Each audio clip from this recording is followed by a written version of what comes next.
And we're back with some really thick hair. And I mean, you can pretty much tell how thick his hair is just by looking at it.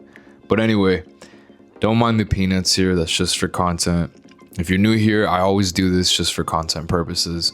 But normally, like all of you know now, I set my baseline with a clipper because it's just gonna give me a much softer line to work with. Now, I started my baseline right where the vertical bars meet the hooks. And that's intentional because he didn't want any hooks for this haircut. So we're getting rid of the hooks or the C-cups altogether. Now, from there, I pretty much curved the line around the head and dropped it in the back since this is a drop fade, right guys? So I'm careful not to push too high into the crown here or where the head starts to round on the sides, otherwise known as a parietal ridge, because I want to keep some hair there so the head actually has a nice shape, and you know, from the front he doesn't look like a mountain or a sucked up mango. But I do want you to notice that my baseline is essentially the same shape as how I'm pretty much cutting everything with the clipper, right? I'm dropping a little bit down in the back and just making sure that I give myself enough space though. That's also very important. Now from here, I'm gonna find the cowlick and make sure I'm only cutting what actually needs to be cut. I section the hair based on how it naturally wants to fall so I can control the shape better. What I mean by that is I'm not touching any long hair from the top or cutting hair that doesn't need to be cut. I simply section straight from the cowlick and create a nice slight curve going towards the front, right where his hair naturally wants to split. Not the recession or, you know, the corners, just a natural split in the head. If you've watched my videos before, you've probably seen me do this a lot. The more you start sectioning this way, the more you realize how easy it is because the hair isn't fighting you. It's moving with you, and that's how you know you sectioned properly. At least for this specific section. Now, you don't have to do this on every single haircut. I'm just showing you something I do to make sure I'm creating the shape the way I want it. The main reason I section like this is so I don't dig too deep into the round parts of the head, and I make sure that I leave, you know, enough hair where it actually needs to be. I also don't want to accidentally cut hair that's coming from the top, you know, because a lot of that hair sometimes sits in the crown or around the parietal ridge area. And if you cut it too short, it can throw the whole shape off, especially once you style it, or, you know, if you're working with different textured hair like curlier hair, the haircut can end up looking completely different. This is just a simple way to protect the shape and make sure you don't create problems for yourself later. Now, to keep things efficient, I go in with the clip over comb to clean up the bulk and, you know, lock in my roof or my ceiling of the fade. Now, you could use shear over comb, freehand it, whatever works for you, but just to keep things moving and to show you different techniques, I am using clipper over comb here. I hold the comb like a pencil and only scoop the hair I want to cut. The back of the comb is resting on the shorter hair, and I'm just lifting the longer hair. Pretty simple. I'll tilt the comb out slightly so then I can blend into the top instead of leaving a hard line. So again, I'll scoop and then tilt, simple. And I'm only picking up the hair I actually want to cut. And again, I'll tilt the comb to make sure that I'm blending into the longer lengths. Now, a lot of beginners think they have to run the clipper through the entire comb, you know, from the top to the bottom part of the comb. But that's where people actually get into trouble.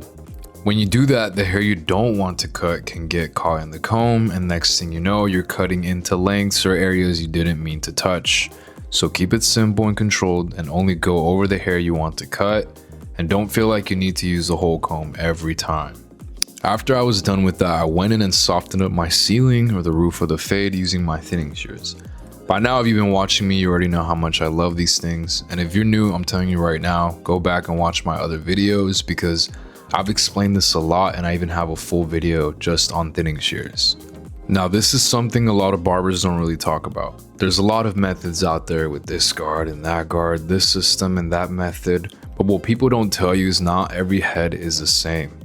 In this case, I went in with a 3 guard, and you can clearly see the shade is lighter on the left side near the temple and darker on the right side towards the back. That happens a lot because hair is usually a little thinner around the temple area and fuller in the back. Now, once I noticed that, I adjusted how I attacked the fade. On the darker side, I wanted to cut a little more by closing the lever, and on the lighter side, I opened the lever to cut less. The goal is to balance the shade, not just erase these lines, guys.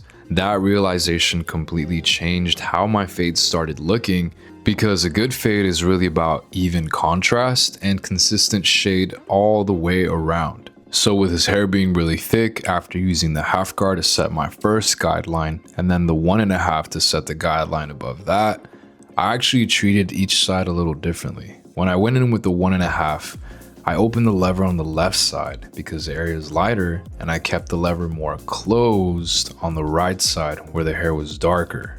Now, after blending in that half guard line or the 0.5 guard line using the lever closed, I used the half open. So I just opened the lever to blend into that 1.5, but I did notice the shade on the right side was still a bit off and a little darker. So what I did there was go in a little higher towards the 1.5 area with the half guard, opening it and then slowly closing it to even everything out.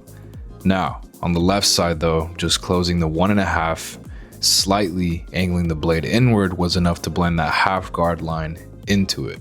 If you've watched my other videos, you've probably seen me talk a lot about blade angling and how important it is when it comes to fading. Sometimes you're not going to get it perfect the first time, and that's completely normal. That's why it's important to start with bigger guards and work your way down so you always have room to adjust.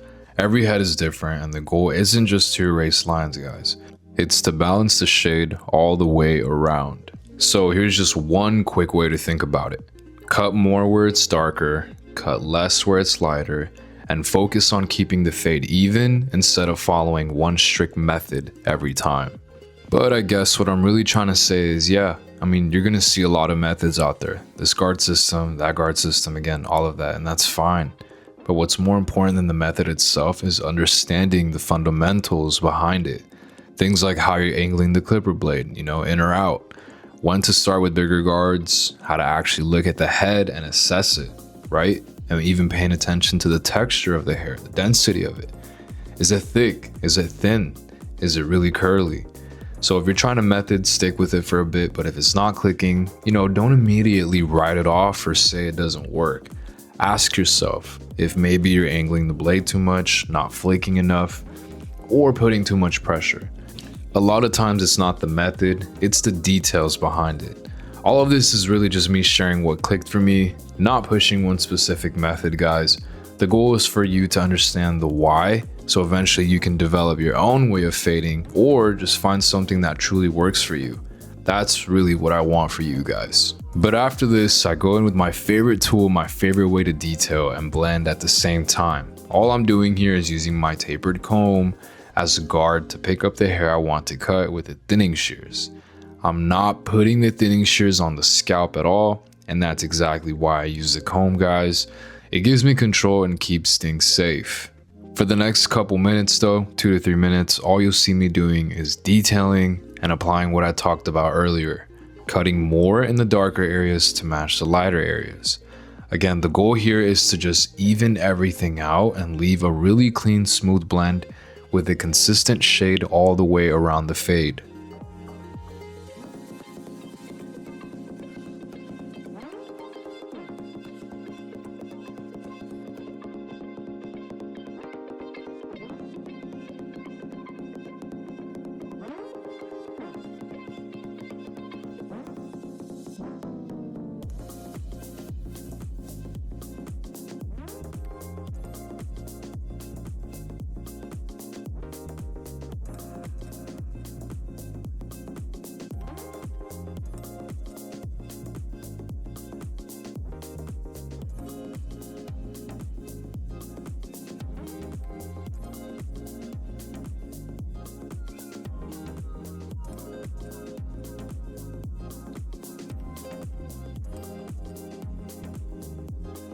Now to finish off the fade, I go in with no guard with the lever closed, using really small gentle flicks or even just slightly tapping that line. I'm basically just cleaning it up, and as I move up I slowly open the lever so I'm cutting less. In a couple spots I did go back in with the half guard because, I'm not perfect, and I've said this before, a good barber isn't someone who never messes up, it's just someone who knows how to fix, their mistakes. So if I went a little too high somewhere, I'll adjust it and keep things clean. After that, I grab the shaver and shave everything underneath to bring it all together. While I'm doing that, I'm constantly looking at the fade and asking myself how high I want that ball area to be. Sometimes a shaver can leave a harsh line even if you're not pressing too hard.